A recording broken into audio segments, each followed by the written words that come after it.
Полицијата денеска трага по дурнатините на изгорената куќа на Паунови во надеж дека ќе ги пронајде остатоците од сопственикот Миле Паунов, за кого се сомнева дека загина во синоќешниот пожар во Велес. Неговата куќа, стара 200 години, една од 5 заштитени споменици на културата во местноста Варналиите, изгоре до темел, а пожарот ја уништи и куќата на соседите Маневи.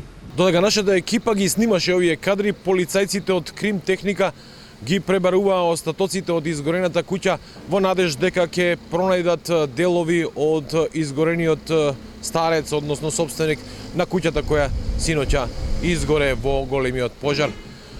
Според зборовите на соседите кои синоќа први притекнале на помош, од куќата се слушале извици за помош, па затоа се претпоставува дека 80 годишниот Миле Паунов, собственик на куќата која изгоре, во моментот на пожарот бил внатре во куќата.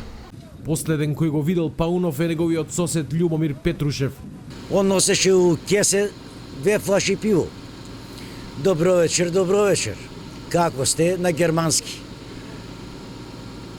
Почнам зборува германски, ја му одвраќам на германски. Ние се заминавме кај 8 сатот, 8:10 беше, синоќа. Миле замина. И Миле, ние се заминавме дома, Миле се враќал повторно во Маркетов, во Дуќанов наш. Овде и наводно да купи уште 3 пива. Пожарот кој избил околу 22 часот први го забележале млади луѓе кои биле во блиската играчница. Видовме дека чури. Оти беше отворена вратата. Кога што имаше што да видиме? Видовме дека се запали куќата. Прво што пробавме, ја скршивме вратата, за да јас и едно другарче, за да може да влеземе унатре. Пробавме за да влеземе, у тој момент пукнаа џамовите. И ние не можеме да влеземе и истрчавме, ја знаеме ситуацијата. Христовски вели дека тој ги известил пожарникарите. Јас кога се јавив во пожарната, куќата беше многу малце запалена и можеше лесно да се реагира ако дојдоа на време.